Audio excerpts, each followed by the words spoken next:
Raha balao tokatrano indray manaraka ny météo amin'izao fotoana izao ny sara zo tamin'ny zana-bolana misesy hatrany ny fandalovana rindraona ato atsimo Madagasikara malefaka araka izany ny tsioka ny varatra aza maina ny andro misy ny zavona vao maraina ho any avoatany ny atoandro kosa dia ny masoandro no saika mibahatoerana ato anatin'ny telo andro avy akoatrany amin'ny tapany varatra atsinana Madagasikara izay misy hatrany raona avy any amin'ny ranomasimbe indiana manato tiraka mety mitondra ny raona indraindray izay ny mahakasika an'iny ny toetry ny androntsika ny rapisy vao maraina ary dia isy ny zavona ho any atontany Madagasikara aorian'izay dia miverina maina ny andro na mbalika tanteraka ny masoandro toy ny any amin'ny faritra sisa akoatry ny distrika Nantalasy manakaiky any Mantsetrany izay mety ahitana tandrikindraona vao maraina be fa misava miandalana ihany dia atoandro any tolakany dia misy hatrany aloha zany ny raona mitoetra any amin'ny tapany avaratra atsinana Madagasikara ny ambiny kosa dia maina tanteraka ny andro anjaka ny masoandro amin'ny ankapobeny ny faritra maro raha ny maripana ovinavina amin'izay andro ny rapitso izay 6 degré celsius ny ambany indrindra ho any avoatany ary tombanana tonga hatrany amin'ny iraika amin'ny 30 degré celsius kosa ho any avoatany hitantsika ny faritra mazatra ambony zay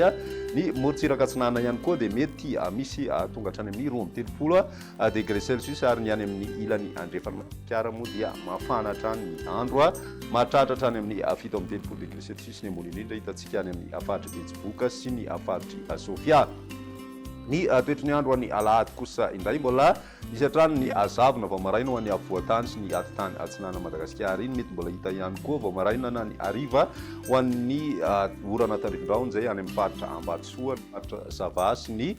faritra Nalanjorofo iny fa ny ambiny kosa indray dia anjakany masoandro atrandra ny maripana ovinavina amin'izay alahady izay dia mbola tsy dia mihetsika firy izay maripana izay ny avoatany saika mbola mahatratra hatrany amin'ny iraika amin'ny 30 degré celsius hatrany ary ny morotsiraka atsinana ny nosy ihany koa dia 30 ka hatramin'ny 20 degré celsius ary saika mahery ny 20 degré celsius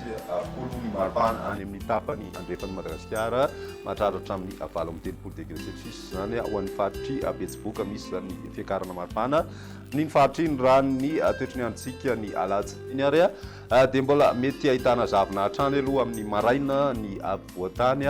ary ny ilany avaratra atsinana ny nosy kosa dia mandraona ny andro mety hisy ny orana ao anatin'izay satria dia somary mazovana kely indray ny tsioka avy any atsinanana ho an'ny tapany avaratra atsinana Madagasikara iny mandraondraona ihany koa ny andro any morotsiraka avoany atsinanana sy atsinana ny nosy ny andro dia mijanona ho maina hatrandra ny maripana mifandraiky amin'izay dia mbola eo amin'ny 20 ka hatramin'ny 30 degré celsius ny ambony indrindra ho an'ny avoatany ary 30 ka hatramin'ny 30 degré celsius kosa ho an'ny morotsiraka atsinanana eny amin'ny ilany andrefana dia 20 ka hatramin'ny 9 amin'ny 30 degré celsius ny maripana vovinavina amin'izay andro ny alatsinainy